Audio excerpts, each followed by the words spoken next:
네, 인천 중구 강화구 농진군 국회의원 배준영입니다. 후보자님, 네. 먼저 지명되신 것을 축하드리고요. 네, 감사합니다. 열정을 가지고 임하겠다고 하셨는데 저희는 과연 후보자의 자격이 있는지 냉정하게 좀 따져보겠습니다. 네, 후보자님, 이 청년들의 주택 복지를 챙기시는 주무장관으로서 이 질문을 제가 하지 않을 수가 없는데요. 후보자님, 대한민국 청년의 평균 소득이 한 월 얼마 정도 됐는지 아십니까?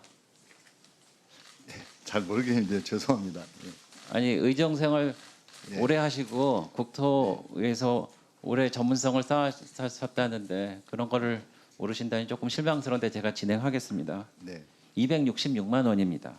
그리고 주거비, 식료품비, 교통비, 월 평균 생활비가 213만 원이거든요. 그거 빼고 나면은 한 5, 60만 원 손에 쥐는 거예요.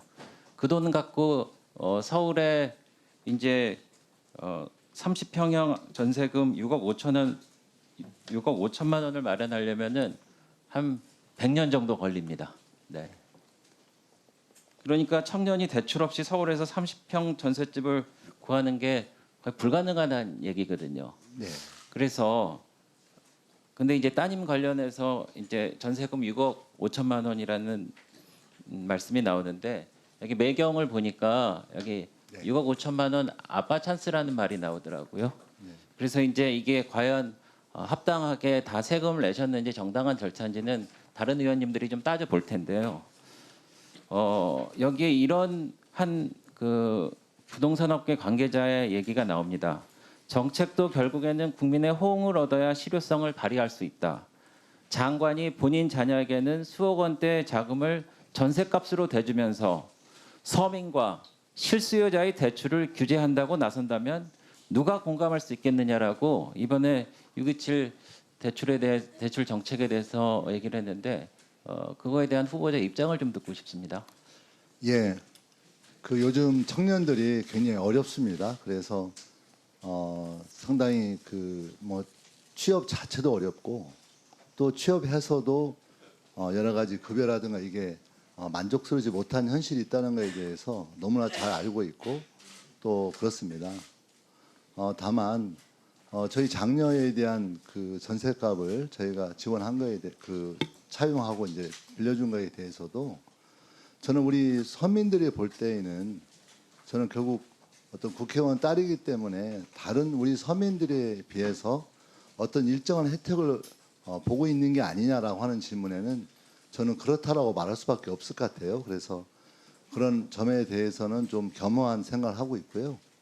다만 저는 딸이 셋이 있습니다. 그래서 딸이 이제 독립을 하겠다고 해서 취업을 해서 독립을 하겠다고 했을 때 사실 저희 이제 둘째 딸은 취업을 준비하고 있었고 또 막내 딸은 휴학을 하고 있는 상태였기 때문에 사실 이제 세 딸이 서울에서 살아야 될 형편이어서 이제 그 세 딸이 살 수 있는 집이었습니다. 그래서 취업 준비하고 있는 딸 또 대학을 다니고 있는 네. 딸에 대한 부양으로 알겠습니다, 제가 있기 후보자님. 때문에 네. 그래서 근데 뭐 제가 질의 시간이 있기 때문에 여기서 끊겠는데 서울에 살아야 될 형편이 있는 사람들은 후보자님 따님뿐만 아니라 다 마찬가지입니다. 네. 네. 그러니까 그런 정도의 해명이나 말씀으로는 공감을 우리 젊은이들이 얻기 힘들다라는 말씀을 제가 좀 드리겠습니다.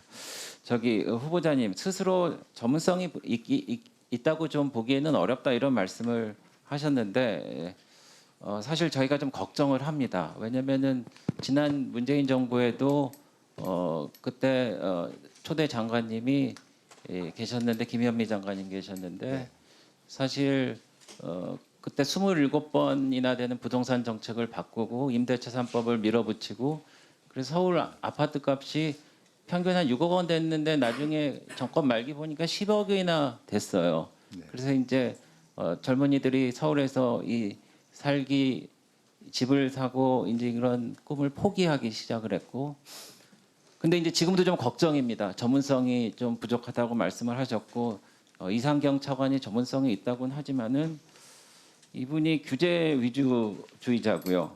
과거 대장공 개발 사업은 획기적인 시도라고 성공 사례로 평가한 논문이 있습니다.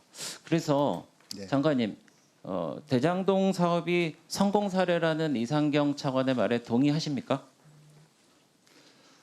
예, 대체적으로는 동의하고 있습니다. 아, 동의하신다고요? 네, 알겠습니다. 그러면 넘어가겠습니다.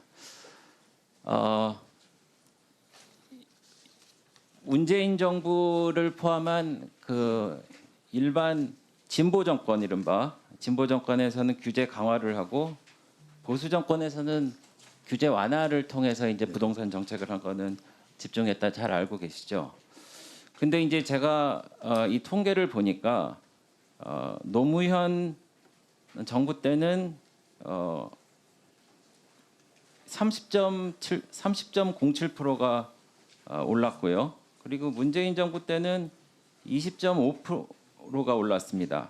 그거에 비해서 이명박, 박근혜, 윤석열 정부 때는 마이너스거나 이렇게 적었거든요. 그런데 지금 적당한 공급 대책에 대해서 발표하지 않은 상황에서 규제 일변도로 간다 그러니까 이 데자뷰입니다. 이런 상황이 벌어지지 않을까 이런 생각이 들어서 국민들이 많이 우려하고 있다는 점을 먼저 말씀을 드리고요.